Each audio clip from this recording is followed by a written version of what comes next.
저는 지금 대한민국에서 자유롭게 숨쉬고 있습니다. 아침마다 커피를 마시고 유튜브를 보고 친구들과 카톡으로 농담을 주고받습니다. 여러분과 똑같은 평범한 일상이죠. 하지만 몇 년 전만 해도 저는 북한 정찰총국 지하 3층 창문 하나 없는 컴퓨터실에서 하루 12시간씩 키보드를 두드리고 있었습니다. 제가 공격한 건 군사시설이 아니었습니다. 여러분의 은행 계좌, 유치원 정보, 심지어 병원 기록까지 모든 게 우리의 표적이었죠. 16살 수학영재로 발탁되어 들어간 그곳에서 저는 전쟁을 배웠습니다. 총이 아닌 코드로 싸우는 전쟁. 그리고 그 전쟁은 이미 시작되었습니다. 어느 날, 저는 우연히 흑연 프로젝트라는 기밀 파일을 보게 됩니다. 그 안에는 대한민국을 무너뜨릴 구체적인 계획이 담겨 있었습니다. 그 순간 깨달았죠. 이대로 있다간 저도 한국도 끝이라는 걸. 압록강을 건널 때 바로 옆에서 사람이 총에 맞아 쓰러졌습니다. 물은 살을 내는 듯 차갑고 심장은 터질 것처럼 뛰었습니다. 하지만 저는 USB 하나를 품속에 꼭 안고 살아남았습니다. 이 믿기 힘든 탈출기와 북한 사이버 전쟁의 진실이 궁금하시다면 구독과 좋아요 부탁드립니다. 그리고 이 영상을 많은 분들과 공유해주세요. 지금부터 16살 수학 천재 소년이 북한 최정예 해커가 되고 목숨을 걸고 대한민국을 구하기 위해 탈출한 그 전말을 들려드리겠습니다. 2013년 가을, 저는 평양 제1중학교 3학년이었습니다.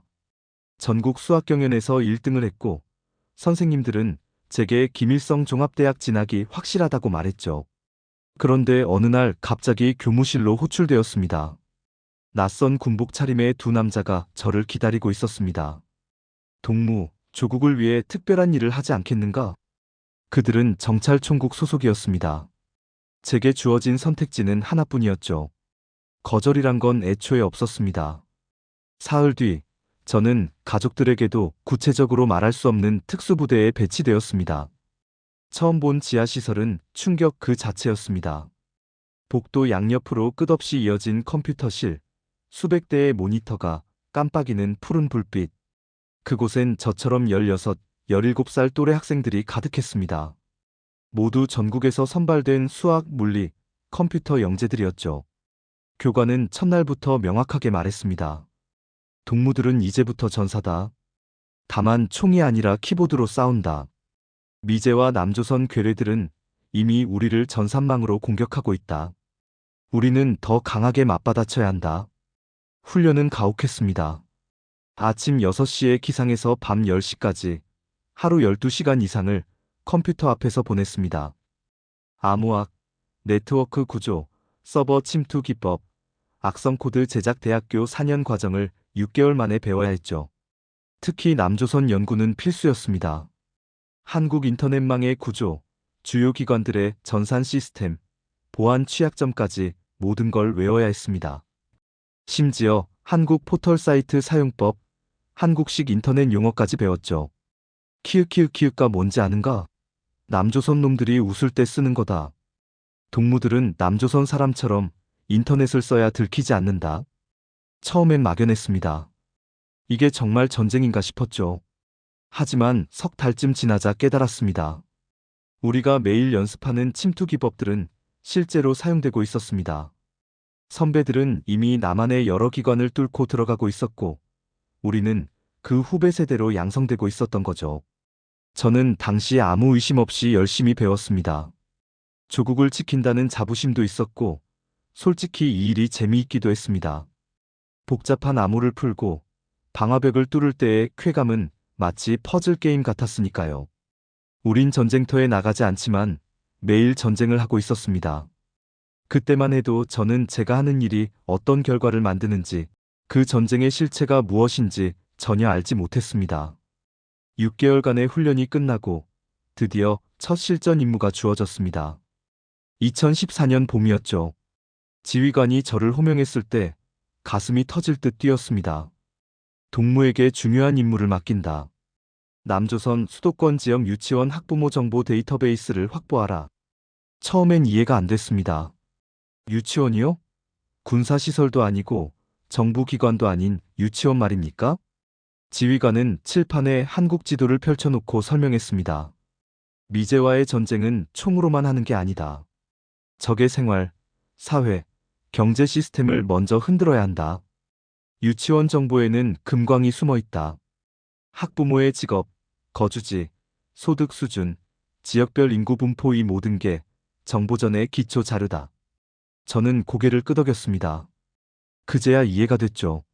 아이를 유치원에 보내는 부모들의 정보를 분석하면 그 지역의 정치 성향까지 예측할 수 있다는 거였습니다. 어느 동네에 공무원이 많은지, 어느 지역에 고소득층이 모여 사는지, 젊은 부부들이 어디로 이동하는지. 전쟁은 총이 아니라 정보로 시작된다고 배웠습니다. 작전은 생각보다 쉬웠습니다. 한국의 많은 유치원들이 학부모 관리용으로 사용하는 전산 프로그램에는 허점이 많았습니다. 업데이트가 제대로 안 되어 있었고 보안도 약했죠. 저는 사흘밤을 새워 서울, 경기 지역 유치원 23곳의 데이터베이스에 침투했습니다. 학부모 4,200명의 이름, 주소, 직업, 연락처, 심지어 자녀 건강 기록까지 모두 빼냈습니다.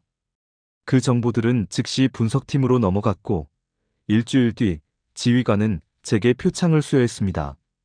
동무의 공로로 우리는 남조선 수도권 인구 이동 패턴과 계층 분포를 파악했다. 훌륭하다. 그 순간 저는 자랑스러웠습니다. 17살 소년이 조국을 위해 큰일을 해냈다는 뿌듯함이 있었죠. 하지만 그날 밤 숙소로 돌아와 침대에 누웠을 때 이상한 기분이 들었습니다. 제가 훔친 정보 속에는 5살짜리 아이의 알레르기 기록도 있었고 한 엄마가 적은 우리 아이가 친구들과 잘 지냈으면 좋겠어요 라는 메모도 있었습니다. 이게 정말 전쟁인가? 잠깐의 의문이었습니다. 저는 곧 그 생각을 머리에서 지웠죠. 조국이 시키는 일인데 당연히 옳은 일이라고 스스로를 설득했습니다. 하지만 그 의문은 완전히 사라지지 않았습니다. 마음 한구석에 작은 가시처럼 박혀서 가끔씩 따끔하게 저를 찔러댔죠. 그리고 다음 임무는 훨씬 더 큰 규모였습니다. 이번엔 유치원이 아니었습니다.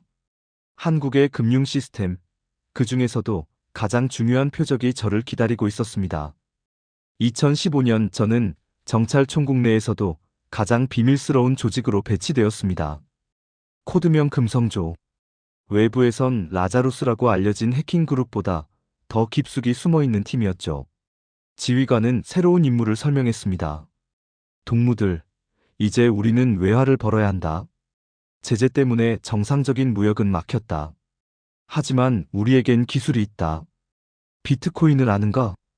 비트코인. 처음 들어본 단어였습니다.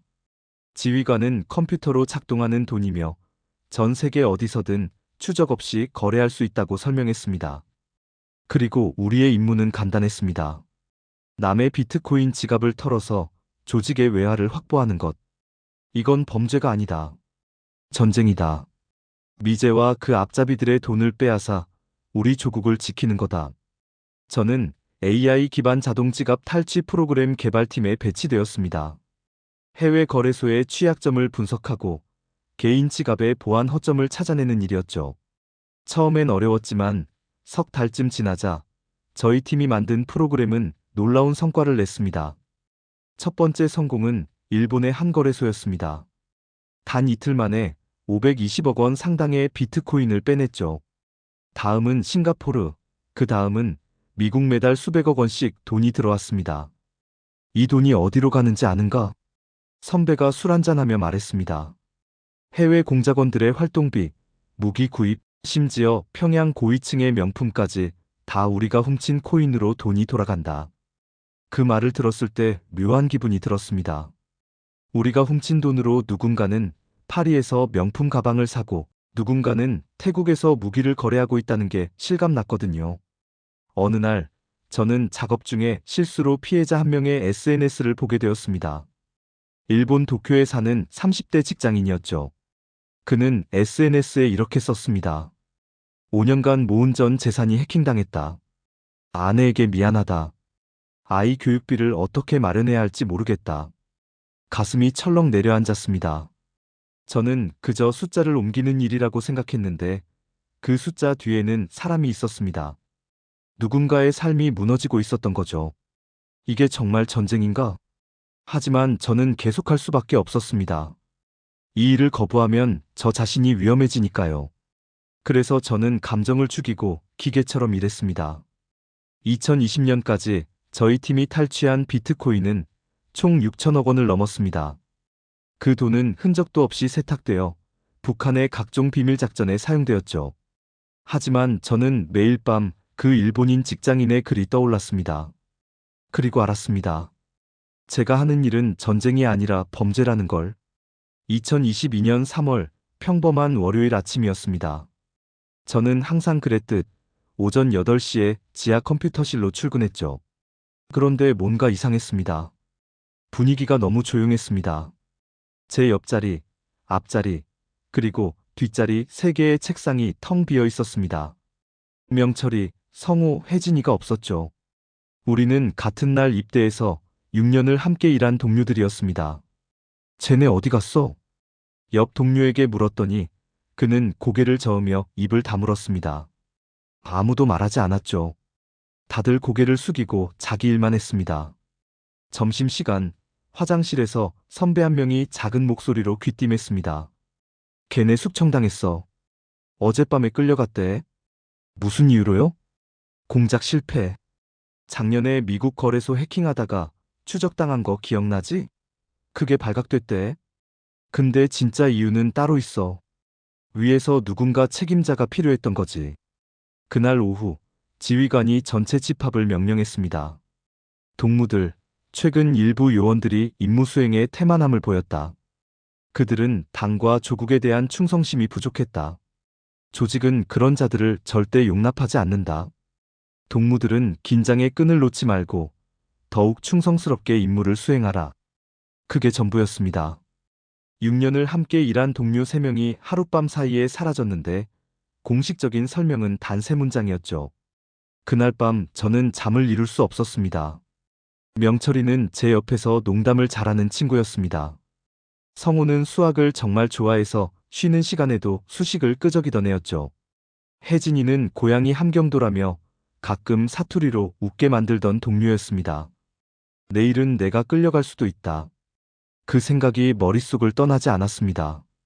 우리가 하는 일이 실패하면 누군가 책임을 져야 합니다. 그게 나일 수도 있다는 거죠. 아무리 열심히 일해도 위에서 필요하면 언제든 제거될 수 있다는 게 무서웠습니다.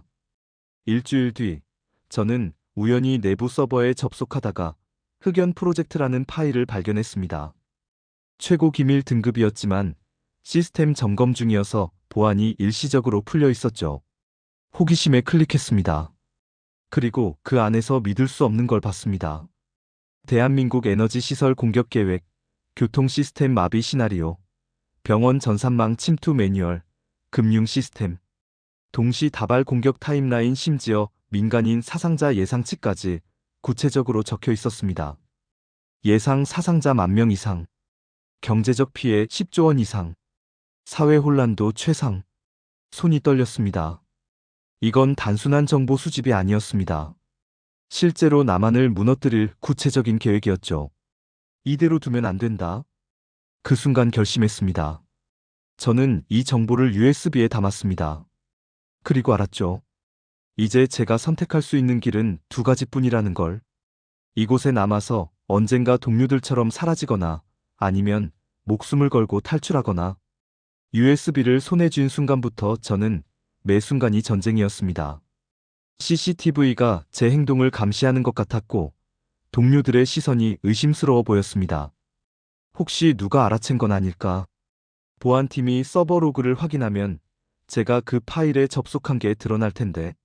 사흘 동안 저는 아무 일 없다는 듯 평소처럼 일했습니다. 하지만 머릿속은 오직 탈출 계획뿐이었죠. 어떻게 나갈 것인가?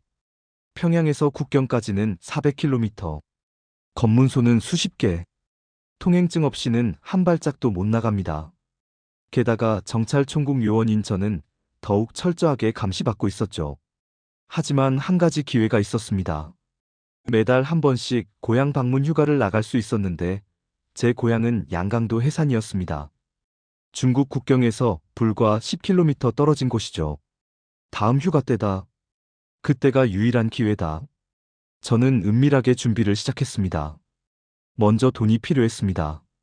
북한 돈으론 소용없고 중국 돈이나 달러가 있어야 브로커를 만날 수 있었죠. 저는 지난 몇 년간 해킹으로 벌어들인 비트코인 중 극히 일부를 몰래 빼돌려 중국 돈으로 바꿔놨습니다. 총 2,500위안, 한국 돈으로 약 50만 원이었죠. 그리고 정보를 수집했습니다. 지하 컴퓨터실에서 일하며 중국 국경, 경비대의 교대 시간, 순찰 루트, 취약 지점 등을 인터넷으로 조사했습니다. 역설적이게도 북한 체제가 저를 해커로 키운 덕분에 탈출 정보를 찾는 것도 쉬웠죠.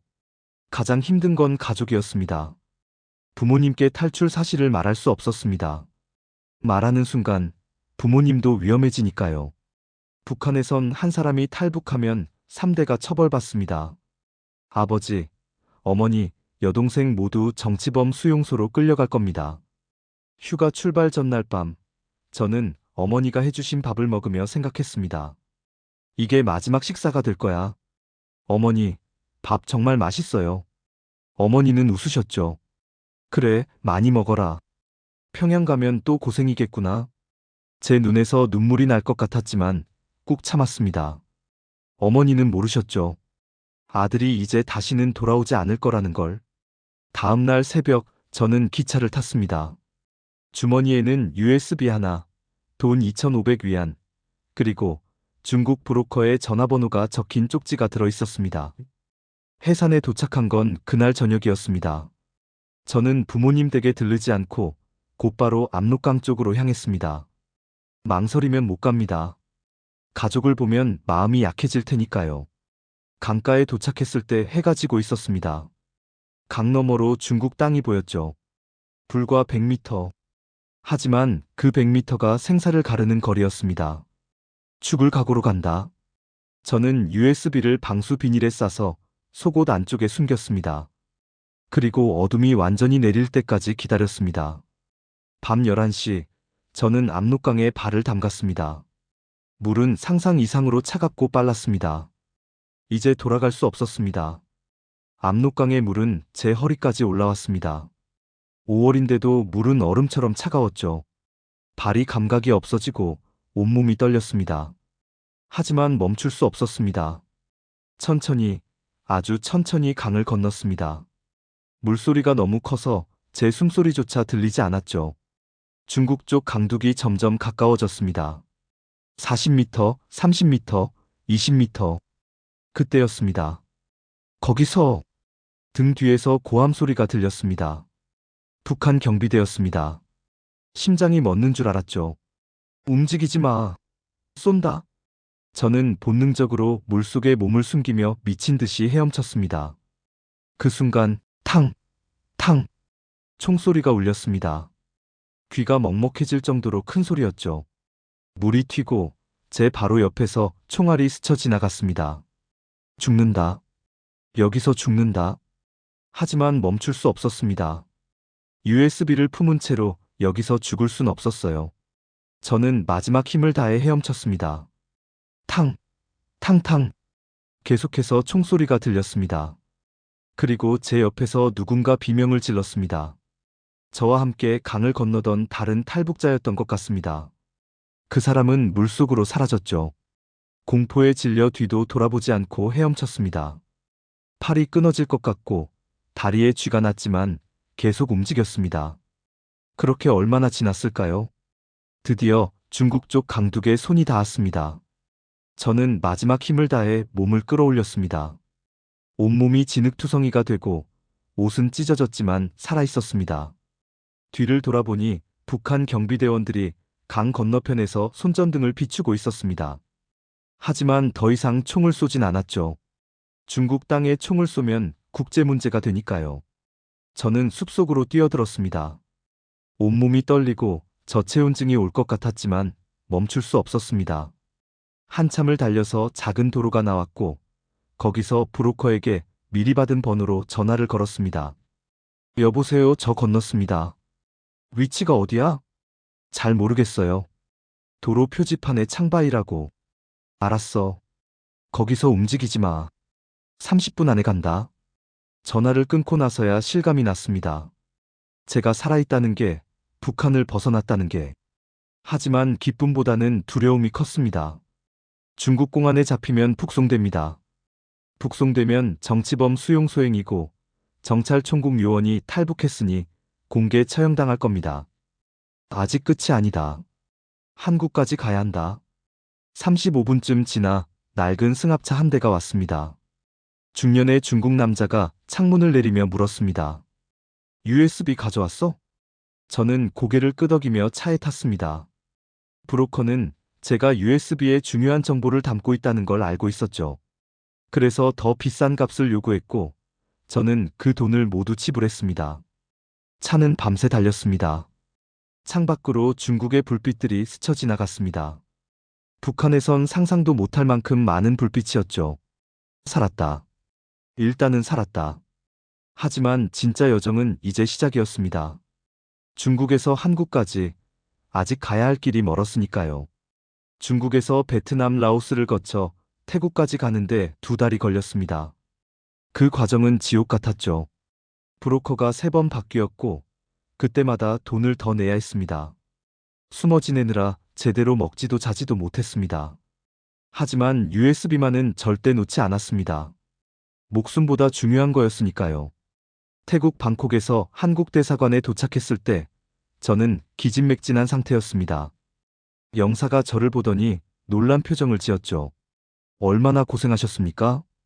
이제 안전합니다. 그 말을 듣는 순간 눈물이 났습니다. 2달 동안 참았던 모든 게 한꺼번에 쏟아져 나왔죠. 한국에 도착한 건 2023년 7월이었습니다. 인천공항에 내렸을 때의 그 기분을 평생 잊을 수 없을 겁니다. 밝은 조명, 깨끗한 공기, 자유롭게 걸어다니는 사람들. 여기가 대한민국이구나. 하지만 감상에 젖을 시간은 없었습니다. 저는 곧바로 국정원으로 이송되었죠. 조사는 일주일 동안 계속되었습니다. 제 신원 확인부터 시작해서 USB 내용 검증까지 모든 걸 철저하게 조사했습니다. 국정원 요원들은 USB를 분석하더니 표정이 굳어졌습니다. 이건 사실입니까? 네. 제가 정찰총국 내부 서버에서 직접 빼낸 겁니다. 흑연 프로젝트의 내용은 충격적이었습니다. 한국의 금융기관 237곳의 취약점 지도, 에너지시설 공격 시나리오, 교통통신 마비 계획, 병원 전산망 침투 매뉴얼. 더 무서운 건 일부가 이미 실행 중이라는 거였습니다. 국정원은 조사 결과 한국의 주요 금융기관 2곳이 이미 사전 정찰 목록에 있었고 실제로 해킹 시도가 있었다는 걸 확인했죠. 이 정보가 없었다면 1년 뒤엔 대한민국이 마비되었을 수도 있습니다. 요원이 심각한 표정으로 말했습니다. 조사가 끝나고 저는 하나원에서 적응 교육을 받았습니다. 3개월 동안 한국 사회, 경제, 문화를 배웠죠.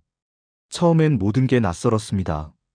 자유롭게 인터넷을 쓸 수 있다는 것, 정부를 비판해도 잡혀가지 않는다는 것, 밤 11시에도 편의점에서 음식을 살 수 있다는 것. 이게 정상인 거였구나. 북한에서 제가 살았던 삶이 얼마나 비정상이었는지 깨달았습니다. 지금 저는 한국에서 새로운 삶을 살고 있습니다. IT 보안 회사에서 일하며 북한의 사이버 공격을 막는 일을 돕고 있죠. 역설적이게도 북한이 저를 해커로 키운 덕분에 이제 저는 한국을 지키는 보안 전문가가 되었습니다. 하지만 영상을 마치기 전에 마지막으로 한 가지 더 말씀드려야 할 게 있습니다. 조사를 마친 후 국정원 요원에게 저는 이렇게 말했습니다. 제가 가져온 건 이 USB 하나가 아닙니다. 요원들의 표정이 변했습니다. 무슨 말입니까? 2번째 USB가 있습니다. 거기엔 더 중요한 정보가 들어있죠. 비트코인 탈취에 사용된 실제 공격 코드, 북한을 후원하는 외국 조직의 리스트, 그리고 흑연 프로젝트의 다음 단계 계획. 그게 어디 있습니까? 안전한 곳에 숨겨뒀습니다. 하지만 그건 제 보험입니다. 만약 제게 무슨 일이 생기면 자동으로 언론에 공개되도록 해놨죠. 이 영상을 보시는 여러분, 자유는 공짜가 아닙니다. 누군가는 목숨을 걸고 지켜야 하는 겁니다. 구독과 좋아요, 그리고 이 영상을 많은 사람들과 공유해 주세요. 진실은 반드시 알려져야 합니다. 감사합니다.